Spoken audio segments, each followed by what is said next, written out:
لے کر آئی۔ وہ کہنے لگی چلو ثانیہ ناچتے ہیں، یہ لو گھنگرو پہن لو۔ میں روشنی کو کہنے لگی کہ مجھے ناچنا نہیں آتا روشنی، لیکن وہ بہت ضد کرنے لگی۔ وہ کہنے لگی تم میرے ساتھ چلو تو صحیح، وہاں بہت ساری لڑکیاں ہیں جو ناچتی ہیں اور بہت بڑے بڑے لوگ آتے ہیں اور پیسے لٹاتے ہیں۔ میں نے کہا چلو ٹھیک ہے۔ اس کی بات مان کر اس محفل میں اس کے ساتھ چلی گئی۔ میں نے اپنے پاؤں میں گھنگرو باندھ لیے۔ ساری لڑکیاں وہاں ناچ رہی تھیں۔ روشنی بھی میرا ہاتھ پکڑ کر اب لڑکیوں کے بیچ لے گئی۔ وہاں جاتے ہی نہ جانے مجھے کیا ہو گیا تھا، مجھے سمجھ ہی نہیں آیا تھا۔ سبھی لڑکیاں جو ناچ رہی تھی، گھنگرو کی آواز میرے کانوں میں گونجنے لگی۔ اس آواز سے نہ جانے مجھے کیا ہو گیا، میرے پیر اپنے آپ اٹھنے لگے، ان گھنگروں کے ساتھ تال میں تال ملانے لگی اور میں ناچنے لگی۔ پتہ نہیں مجھے کیا ہو گیا تھا، میرے ساتھ جو بھی ہوا تھا وہ سب میری آنکھوں کے سامنے آ گیا تھا۔ ان کی آواز میں گم ہو گئی تھی اور میں اپنے دھن میں ناچنے لگی تھی۔ میرے پیر رکنے کا نام ہی نہیں لے رہے تھے۔ رات کو جس آدمی نے مجھے بے حال کر دیا تھا اور میں چیخ رہی تھی، چلا رہی تھی، میری آنکھوں کے سامنے وہ رات گھوم رہی تھی۔ میں ناچنے میں اتنی مگن تھی کہ میرے پیروں میں بندھے گھنگرو سارے ٹوٹ کر زمین پر بکھر چکے تھے۔ مجھے چکر آنے لگے تھے، میں زمین پر دھڑام سے گر پڑی۔ وہاں پر پورا سناٹا چھا گیا۔ تب ہی ایک لڑکے نے اپنا ہاتھ آگے بڑھایا اور میرا ہاتھ تھام کر مجھے اٹھایا اور کہا تم ٹھیک تو ہو؟ میں نے کہا جی صاحب میں ٹھیک ہوں۔ روشنی میرا ہاتھ پکڑ کر کھینچ کر مجھے لے جانے لگی تو وہ لڑکا مجھے دیکھ کر مسکرا رہا تھا۔ مجھے پتا تھا کہ اس نے مجھے دیکھ لیا ہے، وہ بھی میری قیمت لگائے گا اور میرے ساتھ رات گزارے گا۔ ویسے بھی یہاں ہر کوئی رات ہی تو گزارنے آتا ہے کسی نہ کسی کے ساتھ، ورنہ یہاں کوئی کیوں آئے گا؟ اور پھر ایسا ہی ہوا، وہ لڑکا مجھے خرید چکا تھا۔ میں اتنی خوبصورت تھی کہ جو بھی مجھے ایک نظر دیکھ لیتا تو وہ میرے ساتھ رات گزارتا ہی تھا۔ رات گزارنے کی قیمت اس نے طاہرہ بائی کو دے دی۔ میں نے روشنی سے کہہ دیا کہ اس لڑکے کو آج رات میرے کمرے میں بھیج دینا۔ وہ لڑکا کمرے میں میرا انتظار کر رہا تھا۔ میں اس کے پاس گئی اور میں نے دروازہ بند کیا۔ میں نے اپنے دوپٹے کو اتار کر بستر پر گرا دیا۔ میں نے کہا چلو ٹائم ضائع مت کرو، جلدی سے اپنا کام نپٹاؤ اور چلتے بنو۔ وہ کہنے لگا یہ کیسی باتیں کر رہی ہو؟ میں نے کہا کیسی باتیں کر رہی ہوں؟ تم نے میری قیمت دی ہے تو کیا میری بکواس سننے کے لیے قیمت دی ہے؟ تم جو کرنے آئے ہو وہ کرو اور چلتے بنو۔ وہ کہنے لگا بہت غصے میں لگتی ہو، ہمیشہ ایسے ہی رہتی ہو یا پھر میرے ساتھ ایسا کر رہی ہو؟ میں نے کہا بس اب تمہیں جاننے کی ضرورت نہیں ہے۔ کیوں جاننے کی ضرورت نہیں ہے؟ وہی تو جاننے کے لیے آیا ہوں۔ میں نے کہا کیا بکواس کر رہے ہو تم؟ کیا جاننے کے لیے آئے ہو؟ زیادہ جاننے کی کوشش مت کرو۔ کہنے لگا تمہیں کیا لگتا ہے کہ میں تمہارے پاس کیوں آیا ہوں؟ میں نے کہا وہی جو کرنے کے لیے تم نے قیمت دی ہے، میرے جسم کو خرید کر اب تم پیسہ ضائع تو نہیں کرو گے؟ ظاہر سی بات ہے۔ وہ ہنسنے لگا اور کہنے لگا تم آرام سے بیٹھو۔ اس نے دوپٹہ اٹھایا اور میرے سر پر ڈال دیا۔ وہ کہنے لگا میں تو بس تمہارے ساتھ وقت بتانے کے لیے آیا ہوں، کچھ کرنے کے لیے نہیں۔ تمہاری آنکھوں میں درد دیکھا ہے، تمہیں دیکھتے ہی میرے دل نے کہا کہ تمہیں قریب سے جانو۔ میں زور زور سے ہنسنے لگی۔ میں نے کہا اچھا تو لوگ یہاں پر دل کی بات بھی سنتے ہیں؟ وہ کہنے لگا ہاں کیوں نہیں۔ وہ مجھ سے پوچھنے لگا اچھا بتاؤ تم یہاں پر زبردستی آئی ہو یا پھر اپنی مرضی سے یہ کام کر رہی ہو؟ میں نے کہا یہاں پر ہر لڑکی اپنی مرضی سے کام نہیں کرتی، ہر کسی کی اپنی مجبوری ہے۔ کوئی اپنا پیٹ بھرنے کے لیے یہاں پر کام کر رہا ہے، کوئی مجبوری میں کام کر رہا ہے، کوئی زبردستی کام کر رہا ہے اور کوئی خوشی سے کر رہا ہے، اور اس میں ان سب کی اپنی مرضی ہے۔ وہ کہنے لگا میں نے سب کے بارے میں نہیں پوچھا، میں صرف تمہارے بارے میں جاننا چاہتا ہوں۔ میں نے کہا اچھا تم میرے بارے میں جاننا چاہتے ہو تو سنو، میں یہاں اپنی مرضی سے نہیں آئی ہوں، میری قسمت مجھے یہاں گھسیٹ کر لائی ہے۔ میں نے اپنی پوری کہانی اس لڑکے کو بتائی۔ وہ میرے ساتھ رات بھر ایک کمرے میں ہی رہا، صبح ہوتے ہی وہ چلا گیا۔ میں بھی حیران تھی کہ جب یہ سب کچھ کرنا ہی نہیں تھا تو وہ میرے پاس آیا ہی کیوں؟ خیر دن اسی طرح گزر رہے تھے، میں بھی اس کی ان حرکتوں سے بے چین ہو گئی تھی۔ وہ لڑکا آخر میرے بارے میں جان کر کہاں غائب ہو گیا تھا اور اس نے مجھے ہاتھ کیوں نہیں لگایا؟ میں اتنی خوبصورت تھی کہ کوئی میری خوبصورتی کو دیکھ کر ایسا ہو ہی نہیں سکتا تھا کہ میرے ساتھ کچھ نہ کرے۔ وہ اپنی قیمت وصول کر کے جاتا تھا، لیکن اس نے مجھے ہاتھ تک نہیں لگایا۔ ایسا کیوں؟ میں اس کے بارے میں ہی سوچتی جا رہی تھی۔ پھر مجھے پتا چلا کہ اس لڑکے نے آج پھر مجھے خریدا ہے۔ میں نے سوچا آج میں یہ سب پوچھ کر رہوں گی کہ وہ ایسا کیوں کر رہا ہے۔ تبھی میں کمرے میں بیٹھے ہی اس کا انتظار کر رہی تھی۔ وہ کمرے میں آیا اور اس نے دروازہ بند کر دیا اور دھیرے دھیرے میرے قریب آنے لگا۔ میں نے کہا اچھا تو اس دن کچھ کرنے کا من نہیں تھا، آج پورا من بنا کر آئے ہو؟ وہ کہنے لگا ہاں آج من کر رہا ہے۔ دھیرے دھیرے وہ میرے بہت قریب آ چکا تھا، اس کی گرم گرم سانسیں میرے کانوں کے پاس آ رہی تھیں۔ وہ کہنے لگا کیا میں تمہاری گود میں سو سکتا ہوں؟ میں نے کہا ہاں کیوں نہیں، سو سکتے ہو۔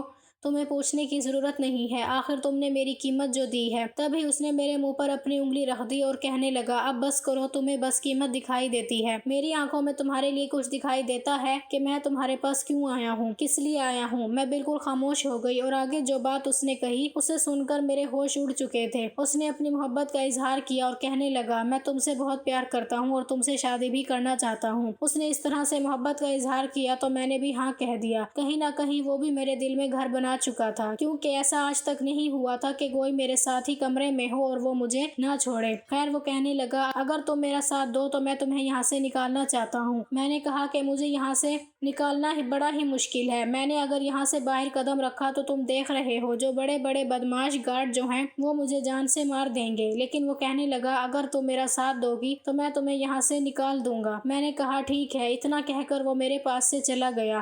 یہ رات گزر گئی لیکن اس کی کوئی خبر نہیں تھی۔ تبھی اچانک میں اپنے کمرے میں بیٹھی ہوئی تھی کہ چاروں طرف شور آنے لگا۔ میں نے باہر نکل کر دیکھا تو زیادہ تر پولیس کی بھیڑ جمع ہوئی تھی۔ میں گھبرا گئی تھی، پر ان پولیس والوں کے ساتھ میں نے اس لڑکے کو دیکھا جس کا نام روحان تھا۔ اس نے مجھے اشارے سے بتا دیا کہ ان پولیس والوں کو وہ لے کر آیا ہے۔ وہ میرے پاس آیا اور کہنے لگا، ان پولیس والوں کو میں لے کر آیا ہوں۔ میں نے کہا، روحان تم نے ایسا کیوں کیا؟ تمہیں ایسا نہیں کرنا چاہیے تھا۔ تم تو کہہ رہے تھے کہ مجھے یہاں سے نکال کر لے جاؤ گے، لیکن تم نے تو یہاں سارا معاملہ خراب کر دیا۔ پولیس والے سب کو گرفتار کر لیں گے۔ وہ کہنے لگے، ثانیہ تم پریشان مت ہو، میں نے ان پولیس والوں کو بتا دیا ہے کہ یہاں بہت سی لڑکیاں ہیں جو زبردستی اس کام کو کر رہی ہیں۔ انہوں نے کہا ہے کہ اگر ایسا ہے تو ان ساری لڑکیوں کو آزاد کرنے کی ذمہ داری میری ہے۔ اگر پولیس والے تم سے پوچھے تو تم ساری حقیقت ان پولیس والوں کے سامنے بتا دینا۔ میں نے کہا ٹھیک ہے روحان۔ میرا ہاتھ پکڑ کر ان پولیس والوں کے سامنے لے کر گیا۔ پولیس والے کہنے لگے، یہی وہ لڑکی ہے جسے تم اپنے ساتھ لے کر جانا چاہتے ہو؟ روحان کہنے لگا، اس کا نام ثانیہ ہے، مجھ سے جو پوچھنا چاہتے ہیں پوچھ سکتے ہیں۔ پولیس والے نے روحان کو کہا کہ تم اسے اس جگہ سے نکال کر کہیں دوسری جگہ بیچ تو نہیں دو گے؟ تم مجھ سے شادی کرو گے نا؟ روحان کہنے لگا، ایسا نہیں ہے، میں تم سے بہت پیار کرتا ہوں اور تم سے شادی بھی کرنا چاہتا ہوں۔ پولیس والوں نے جب مجھ سے پوچھا تو میں نے بھی اپنی ساری کہانی پولیس والوں کو بتا دی۔ میں نے کہا کہ میں بھی اس سے شادی کرنے کے لیے تیار ہوں۔ اس نے سب کے سامنے مجھ سے نکاح کر لیا۔ میں بہت خوش تھی۔ وہاں پر کافی ایسی لڑکیاں تھیں جو اپنی مرضی سے کام کر رہی تھیں، اپنی خوشی سے کام کر رہی تھیں، اور کافی ایسی لڑکیاں تھیں جو یہاں پر مجبوری اور دھوکے سے آئی تھیں۔ ان ساری لڑکیوں سے پوچھ تاچھ کر کے ان کے پتے پر چھوڑ دیا گیا۔ وہ چاہتی تو یہاں پر رہ سکتی تھی اور جانا چاہتی تو یہاں سے آزاد ہو کر جا سکتی تھی۔ خیر، روحان نے میرا ہاتھ تھام لیا۔ میں روحان کے ساتھ اس بدنام گلی کو ہمیشہ ہمیشہ کے لیے چھوڑ آئی۔ آج میں پوری طرح سے آزاد ہوں۔ میں نے روحان کے ساتھ اپنی زندگی کی نئی شروعات کی۔ روحان کا بھی اس دنیا میں کوئی نہیں تھا۔ ہم دونوں اپنی زندگی ہنسی خوشی گزار رہے تھے۔ ایک دن روحان نے کہا، میں تمہیں ایک دوست سے ملوانا چاہتا ہوں، وہ میرا جگری دوست ہے، وہ بھی اکیلا ہے، اس کا بھی اس دنیا میں کوئی نہیں ہے، بس ایک بہن تھی، لیکن اس کا بھی کوئی پتہ نہیں ہے۔ وہ بیچارہ قسمت کا مارا اپنی بہن کو اس نے کہاں کہاں نہیں ڈھونڈا، لیکن وہ کہیں نہیں ملی۔ میں نے کہا، اچھا کوئی بات نہیں، آپ اپنے دوست کو گھر بلا لو اور دیکھنا میں اللہ سے دعا کروں گی کہ اس کی بہن جلد از جلد اسے مل جائے۔ دوسرے دن روحان جب اپنے دوست کے ساتھ گھر پر آیا تو میں اس انسان کو دیکھ کر حیران رہ گئی، کیونکہ یہ کوئی اور نہیں، یہ تو میرا بھائی تھا، میرا اپنا بھائی جو شہر گیا ہوا تھا۔ میرے بھائی نے بھی مجھے دیکھ کر سینے سے لگا لیا۔ ہم دونوں بھائی بہن پھوٹ پھوٹ کر رونے لگے۔